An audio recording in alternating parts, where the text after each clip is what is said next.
উইরা গেল রে, সে উইরা গেল রে।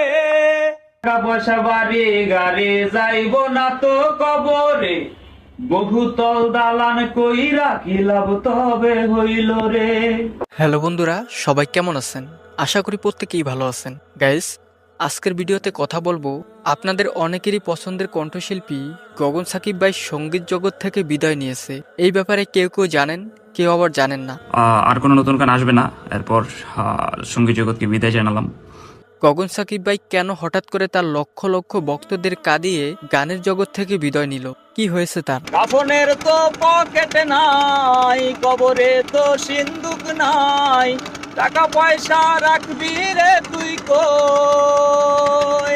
সেই সব অজানা বিষয় বিস্তারিত জানতে পারবেন আজকের এই ভিডিওতে। আরে উইরা যাবি কইলে কি আর আটকায় রাখতাম। তো গাইস, একটু স্কিপ না করে ভিডিওটিতে একটি লাইক দিয়ে শেষ পর্যন্ত দেখতে থাকুন। তুই চাইলেই খাঁচার দরজা খুলিয়া দিতাম। এই সময় কম, শুরু করো। গাইস, চলুন শুরু করা যাক। জনপ্রিয় কণ্ঠশিল্পী গগন সাকিব ভাইয়ের 2019 সাল থেকে গানের জগতে যাত্রা শুরু। সঙ্গীত জগতে ছিলাম একজন ভোকালিস্ট হিসেবে 2019 সাল থেকে। সর্বপ্রথম শামসুল অফিসিয়াল ইউটিউব চ্যানেল থেকে রিলিজ করা তার প্রেমিকা শিরোনামের গানটি জনপ্রিয়তা পায়। তো তোমার মতো হয়ে হারিয়ে গেছো অজানায় বাবুটা, তুমি যাবেই চলে তবে কেন এসেছিলে? গগন সাকিব ভাইয়ের প্রেমিকা গানটি তখনকার সময়ে বেশ সাড়া ফেলেছিল। কেন তুমি এই ছেলেটাকে বাবু বলে ডেকেছিলে? তবে তার লাইফের সবচেয়ে আলোচিত গানটির শিরোনাম হচ্ছে নেশার নৌকা।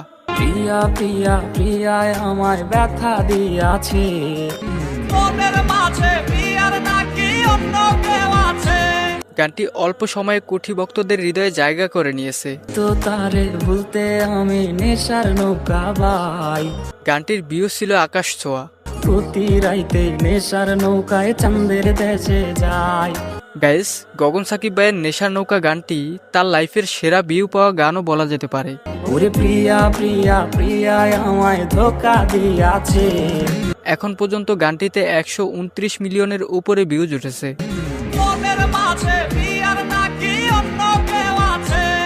এরপর থেকে গগন সাকিব ভাইয়ের প্রতিটা গানই যেন ভক্তদের হৃদয়ে জায়গা করে নেয়। কত স্বপ্ন দেখাইছিলি সবই তো কাইরা নিলি। মাইয়া তুই ভালো না রে, তুই ভালো না। তখনকার সময়ে গগন সাকিবের গান মানেই ছিল আগুন। আশা দিয়া কেন রে তুই করলি ছলনা? পথশিশু ভাইরাল সুমাইয়া কিন্তু গগন সাকিব ভাইয়ের হাত ধরে উঠে আসা শিল্পী। দেখতে পেলে বইল